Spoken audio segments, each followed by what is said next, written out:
So hello दोस्तों, तो कैसे आप सभी लोग। उम्मीद करता हूँ सब बहुत ही मस्त होंगे और अपने एग्जाम की तैयारी को आसान तरीके से पूरा कर रहे होंगे।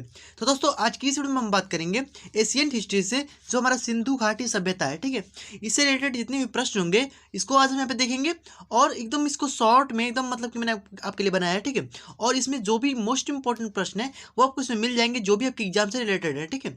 और ये अगर आप यहाँ पे यूपीएससी में आपको मेंस लिखना है, ठीक है, तो आपके लिए तो वेरी वेरी मोस्ट इंपॉर्टेंट है, ठीक है। क्योंकि देखिए यहाँ पे एकदम हमने शॉर्ट नोट को तैयार किया है और यूपीएससी में केवल शॉर्ट नोट ही चाहिए, ठीक है। और एकदम इस प्रकार से आपको लिखना है कि एकदम मतलब कि थोड़े शब्दों में ज़्यादा बड़ी बात को कह सके, ठीक है।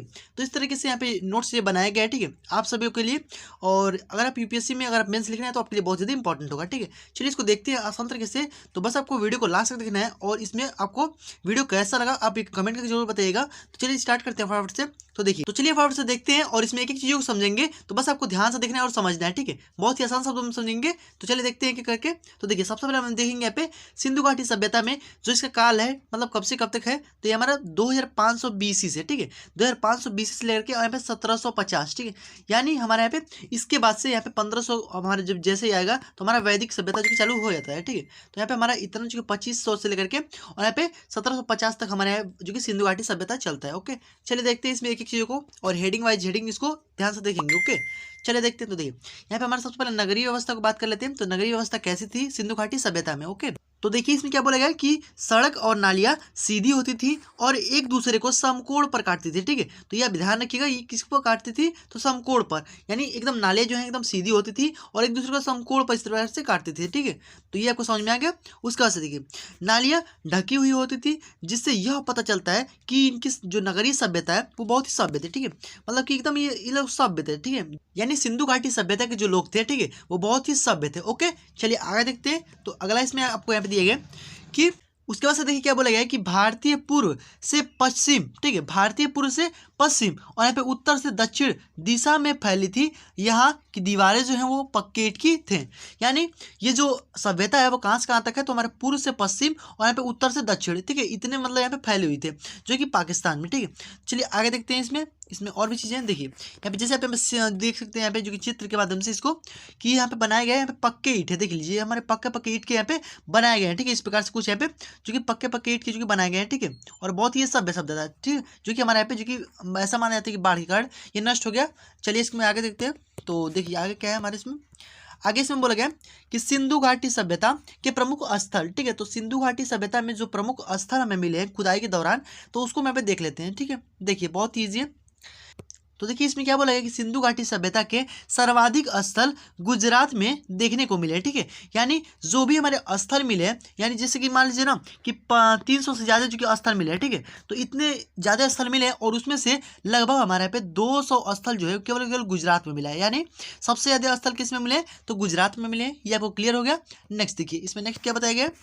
देखिए आगे क्या है हमारा कि सिंधु घाटी सभ्यता का पश्चिमी जो छोर था उसको सूतका गंडोर, ठीक है, सूतका गंडोर के नाम से जाना जाता था। और जो उत्तरी छोर था उसे मांडा और जो दक्षिणी छोर है उसे दैमाबाद और जो पूर्वी छोर है उसे आलमगीरपुर के नाम से भी जाना जाता है, ठीक है। मतलब कि जो चारों है, ठीक है, यानी सिंधु घाटी सभ्यता जो है इसमें जो छोर है यानी पश्चिमी छोर जो है पश्चिम की ओर, ठीक है, ये हमारा सूतका गंडोर है।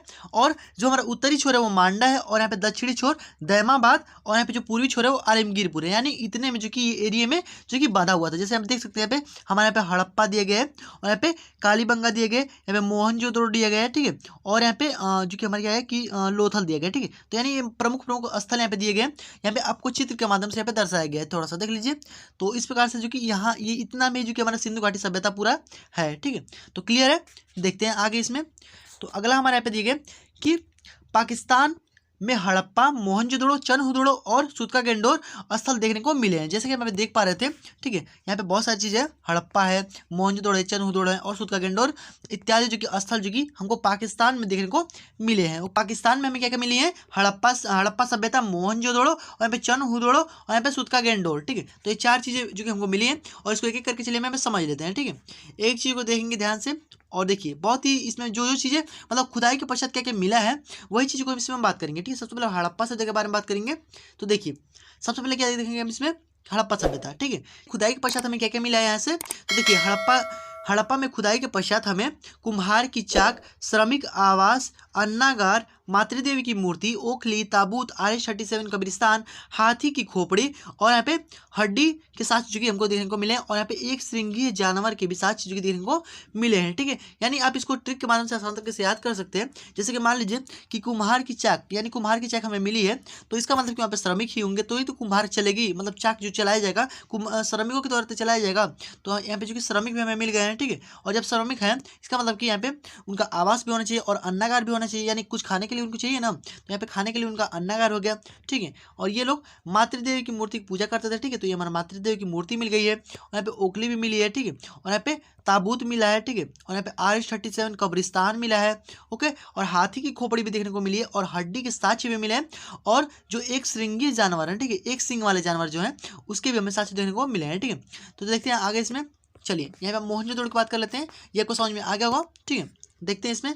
तो मोहनजोदड़ो में क्या है कि मोहनजोदड़ो को मृतकों का टीला कहा जाता है। ठीक है, देखिए बहुत ही शॉर्ट में एकदम एकदम इंपॉर्टेंट चीज़ है। ठीक है, मोहनजोदड़ो क्या कहा जाता है, मृतकों का टीला। ओके, क्योंकि मोहनजोदड़ो में ना बहुत सारे लोगों की लाशों को दफनाया गया है। ठीक है, इसलिए मृतकों का टीला बन गया है एक प्रकार का। ठीक है, तो चलिए देखते हैं इसमें। तो देखिए इसमें क्या बोला गया है, तो अब देखिए इसमें खुदाई के पश्चात क्या क्या मिला है। तो देखिए यहाँ से हमें खुदाई के पश्चात बृहद स्नानागार, ठीक है, यानी स्नानागार यानी स्नान करने वाला। तो इसमें आपसे क्वेश्चन पूछेगा कि सबसे बड़ा स्नानागार कहाँ पे मिला है, तो बृहद स्नानागार जो है वो हमारा मोहनजोदड़ो में मिला है। ठीक है, क्लियर।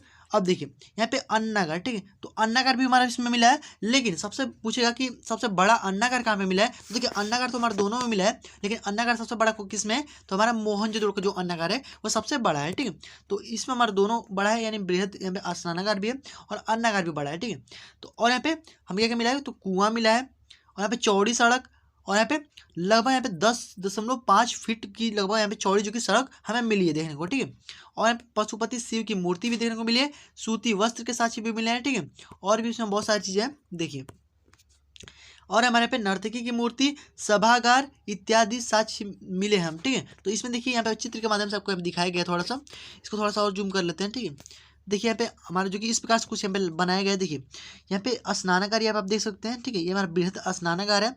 ठीक है, और भी इसमें बहुत सारी चीज़ें हैं यहाँ पे जो भी मतलब वहाँ पे जो कि बनाया गया है चीज़ें। ठीक है, वहाँ पर दिखाया गया यहाँ पे स्नानागार और यहाँ पे देख सकते हैं यहाँ पे जो कि अन्नागार भी बनाया गया है। ठीक है, तो इस प्रकार से बहुत सारी चीज़ें यहाँ पे बनाई गई हैं। उसी का यहाँ पे जो कि फिगर है थोड़ा, तो आप इसको देख लीजिएगा। ठीक है, तो इसको अभी याद करेंगे, ट्रिक देख लीजिए कैसे आप इसको याद करेंगे। जैसे कि मान लीजिए कि यहाँ पे देखिए, मान लीजिए कि कोई पंडित जी हैं। ठीक है, मान लीजिए कोई पंडित जी हैं। ओके, तो वो क्या करेंगे, सबसे पहले वहाँ पे स्नान करेंगे। ठीक है, यहाँ पे बृहद स्नानागार में सबसे पहले क्या करेंगे, स्नान करेंगे। अब भाई स्नान कर लिए पंडित जी, ठीक है, आगे चलेंगे तो यहाँ पे अन्नगार यानी खाना वाना खा लिए। ठीक है, कुआं से फिर पानी वानी पी लिए। ठीक है, यानी खाना खा करके फिर पानी पियेंगे। उसके बाद से क्या करेंगे, चौड़ी सड़क पकड़ेंगे, यानी चौड़ी सड़क पकड़ करके और जाएंगे। कहाँ पे जाएंगे भाई, तो यहाँ पे पशुपति शिव की पूजा करने। ठीक है, यानी पशुपति शिव की मूर्ति मिली है उनको। ठीक है, उसके बाद से यहाँ पे सूती वस्त्र पहनेंगे, यानी कपड़ा वपड़ा पहनेंगे। ठीक है, तो देखिए आपको थोड़ा सीक्वेंस में इसको कर लीजिएगा। ठीक है, और यहाँ पे देखिए सूती वस्त्र पहन लिए, तो अब कपड़ा वपड़ा पहन लिए सूती वस्त्र, तो अब कहाँ पे जाएंगे, पशुपति शिव की पूजा करने, यानी पशुपति शिव की मूर्ति मिली है। ठीक है, तो इस प्रकार से यानी सबसे पहले क्या करेंगे, वो खाना खाएंगे। ठीक है, खाना खाकर सबसे पहले स्नान करेंगे। ठीक है, उसके से खाना खाएंगे, उसके से कुएं से पानी वानी पी लेंगे। ठीक है, उसके से यहाँ पे जो कि सूती वस्त्र को पहनेंगे, उसका चौड़ी सड़क जो कि पकड़ करके पशुपति शिव की पूजा करने के लिए चले जाएंगे। ठीक है, तो इतना आपको जो कि अपने मन से थोड़ा ट्रिक से बना करके इसको याद कर सकते हैं। ओके, देखिए इसमें क्या हमारा आगे कि नर्तकी की मूर्ति। ठीक है, यहाँ पे नर्तकी की मूर्ति यानी जो कि नर्तकी की मूर्ति भी देखने को मिली है, सभागार भी मिला है। ठीक है, इत्यादि जो कि साक्ष्य मिले हैं। ओके, नेक्स्ट देखिए इसमें, तो अगला हमारे इसमें क्या दिया गया, चनहुदड़ो के बारे में थोड़ा देख लेते हैं। चनहुदड़ो में क्या हमारा है कि यहाँ से खुदाई के पश्चात हमें क्या मिला है, महिलाओं के साक्ष्य मिले। ठीक है, यानी महिलाओं के हमें साक्ष्य मिले हैं। जैसे कि यहाँ पे मन का, जैसे मन का आप जान रहे होंगे, जैसे घड़ा है ना कोई, तो उसी को थोड़ा डिजाइन कर देंगे ना, उस पर थोड़ा डिजाइन बना देंगे तो हमारा मन का हो जाएगा। ठीक है, यानी जो कि महिलाओं का ये सब काम होता है। ठीक है, उसका समय में डॉग एंड कैट की जो कि यहाँ पे साक्ष्य देखने को मिले हैं। यानी जैसे कि मान लीजिए कोई भी हमारा घर अभी जल्दी प्लास्टर हुआ है और उस पर अगर चल दे कोई, मान लीजिए कुत्ता बिल्ली दौड़ दे, तो उस पर जो कि यहाँ पे छाप उनका उतर जाता है, यानी पंजों का इस तरह से छाप उतर जाएगा। तो ये इसी प्रकार से यहाँ पे जैसे मान लीजिए आपको याद करने के लिए यहाँ पे जो कि बता रहा हूँ ट्रिक। ठीक है, ताकि आप उसको याद कर सकें, यानी डॉग एंड कैट का इस प्रकार से आप याद कर लीजिएगा। ठीक है, उसका से सुविधा का साक्ष्य मिला है, यानी अब महिलाएं तो भाई सुविधा का काम करेंगे ही। ठीक है, तो इसे आप याद रखिएगा। उसका से अलंकृत ईंट, यानी जो कि उसमें अब ईंट में भी भाई अलंकृत कर दिए हैं, मैंने उसको थोड़ा सा रंग मतलब बढ़िया तरीके से सजावट उसमें कर देना। ठीक है, अलंकृत ठीक है। और यहाँ पे दुर्ग रहित दीवारें, ठीक है, दुर्ग रहित दीवारें, जैसे कि आपको अभी हम यहाँ पे नीचे चित्र में दिखाएंगे। और उसके बाद से हमारे यहाँ पे सड़कें जो थी वो टेढ़ी मेढ़ी थी, ठीक है। इसमें क्या थी, सड़कें जो थी टेढ़ी मेढ़ी थी। बस यही एक हमारे यहाँ पे सभ्यता है जिसमें चनहुदड़ों में हमारे क्या है कि सड़कें जो है वो टेढ़ी मेढ़ी हैं और सभी में हमारे सड़कें जो हैं वो सीधी हैं, ठीक है। क्लियर इतना बात, आदि 7 चीज़ों के देखने को मिल रहे हैं, ठीक है। तो इसको आप याद कर लीजिएगा। देखिए इसमें यहाँ पे दुर्ग रहित देख सकते हैं, यहाँ पे दुर्ग रहित यानी इस प्रकार से जो कि अब इसमें मान लीजिए, अब देखिए सारी चीज़ें दुकानें हैं, ठीक है, इस प्रकार से दुकानें इसमें बैठी हुई हैं और यहाँ पे जो दीवारों से इसको घेर दिया जाता था, ठीक है, इस प्रकार से घेर दिया जाता था। अब बस केवल एक यहाँ से रास्ता आता था ताकि यहाँ पे कोई भी आक्रमण करे तो इधर से कोई भी आक्रमण न कर सके, ठीक है। चारों ओर से एकदम मतलब सेफ्टी कर देते थे लोग, केवल इस तरह से आपको आना है और जाना है, ठीक है, इस प्रकार से आइए और जाइए। ओके, तो इस प्रकार से था यहाँ पे इन लोगों का व्यवस्था। ओके, चलिए देखते हैं आगे। आगे क्या है कि गुजरात में लोथल में बंदरगाह भी मिला है, ठीक है। आपको पता है गुजरात में सबसे बड़ा एक बंदरगाह है, ठीक है, जिसका नाम है लोथल। अब लोथल बंदरगाह से जो भी आयात निर्यात होता था, ठीक है, सामानों का इधर उधर व्यापार होता था, ठीक है, जो भी सिक्के इधर उधर भेजे जाते थे दूसरे देशों में, तो यहीं से जो कि भेजा जाता था, मतलब लोथल से। क्या है, लोथल। अब याद रखिएगा, गुजरात के लोथल बंदरगाह से ही जो भी सामान है वो आयात निर्यात होते थे, ठीक है। देखिए इसमें क्या है हमारा, जिससे पता चलता है कि वहाँ आयात और निर्यात का काम जो है वो लोथल से किया जाता था, ठीक है। तो क्लियर इतना बात। तो ये यहाँ पे याद रखिएगा कि यहीं से हमारा आयात और निर्यात जो भी यहाँ पे जो कि सामान आना और जाने वाला काम जो था वो हमारे गुजरात के लोथल से ही किया जाता था, ठीक है। तो ये बंदरगाह पे याद रखिएगा, सबसे महत्वपूर्ण बंदरगाह है लोथल बंदरगाह। ओके, तो यह कहाँ पे है, तो ये भगवान नदी के पास में है, ठीक है। चलिए, तो इतना आपको क्लियर हो गया। तो अब बस इतना ही था यहाँ पे चनहुदड़ों के बारे में हमने देख लिया।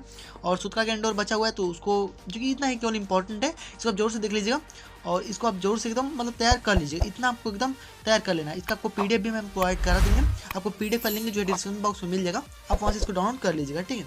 और इसको आपके ऊपर दोहरा लीजिएगा और इसका आप नोट्स भी बना लीजिएगा। ओके, तो बस चलिए मिलते हैं इसके नेक्स्ट वीडियो में, तब तक के लिए जय हिंद, वंदे मातरम।